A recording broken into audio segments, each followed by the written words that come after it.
नमस्ते दोस्तों। Welcome back to ultimate UPSC EPFO AOFFC complete crash course. ये course completely free है, completely free. There is no hidden charge. YouTube पे पूरा बिल्कुल फ्री। चलो सबसे पहली बात करते हैं। एग्जाम बहुत पास आ चुका है और एक बात याद रखना, ईपीएफओ एग्जाम टफ नहीं होता।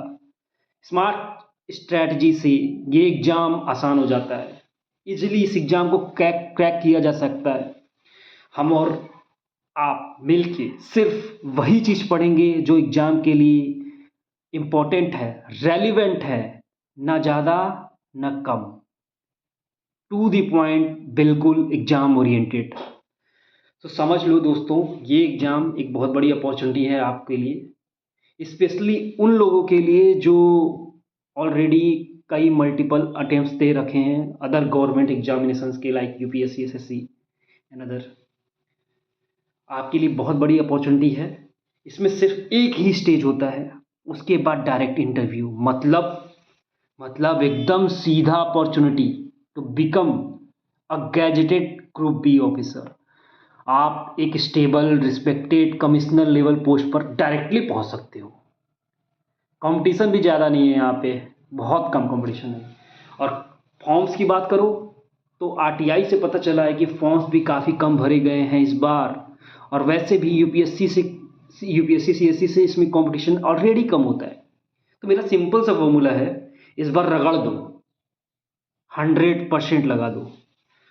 और सुनो, जो मैं बोलूँगा ना वही पढ़ना है, सिर्फ वही।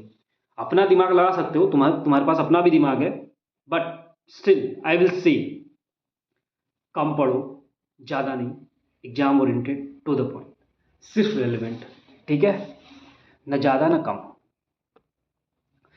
हर वीडियो के लास्ट मिनट में मैं ट्राई करूंगा तुम्हें कंप्लीट क्रक्स दूंगा उस वीडियो का, ताकि आपका रिवीजन सीधा एग्जाम हॉल में काम आए। सो अब पेड़ी बांध लो बेटा, कुर्सी की पेड़ी टाइटली बांध लो और बैठ जाओ, हिलना मत, बस फॉलो करते जाओ जो कह रहा हूं। सिलेक्शन बेटा पक्का है, माइंड को पीस स्टेबिलिटी दोनों मिलेगा और लाइफ में आगे बढ़ोगे। चलो दोस्तों, आओ अब शुरू करते हैं।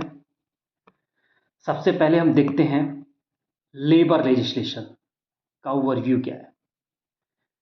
ये टॉपिक इफीएफओ सिलेबस का कोर फाउंडेशन है। अगर ये चैप्टर स्ट्रांग हो गया तो आगे के सारे लेबर लॉज आपको बटर की तरह स्मूथ लगेंगे बेटा। ठीक है, चलो आओ, चलो तो बताओ, what is labour legislation. Now coming to the content shown in your image, ऊपर देखो स्क्रीन पे। बताओ लेबर लेजिस्लेशन का सिंपल मतलब क्या है। Anyone try try yourself.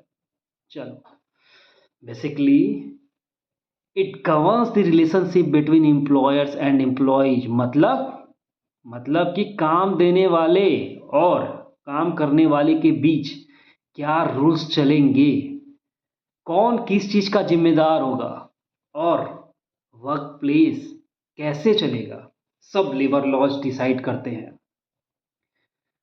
इसका मेन एम क्या होता है, इसकी ऑब्जेक्टिव्स एम्स कुछ तो होंगे।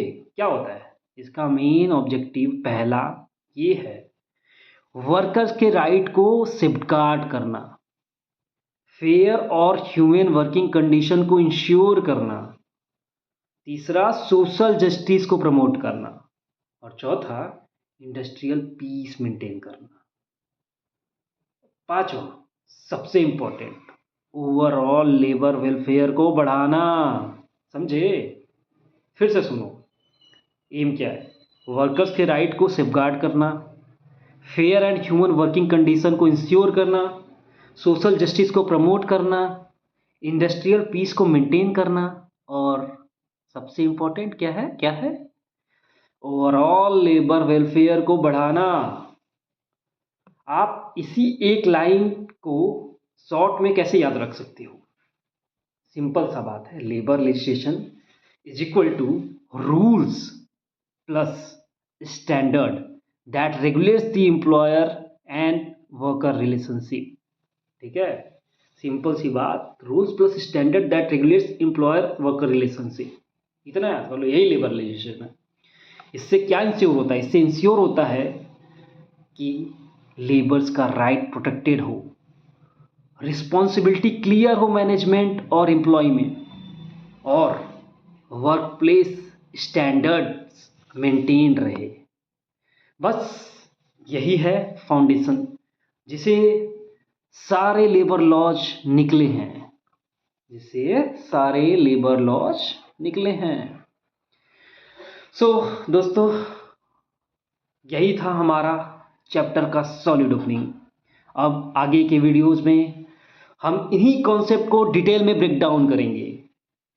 ईपीएफओ एग्जाम का एग्जैक्ट पैटर्न के हिसाब से ब्रेक डाउन कर करके आगे बढ़ेंगे, और आपका काम सिर्फ एक ही है, नोट्स रेडी रखो और फोकस रखो, और हर एक कॉन्सेप्ट को फील करो। इस बार सिलेक्शन लेकर ही निकलना है, और मैं आपके साथ हूं। Let's crack it, EPFO together.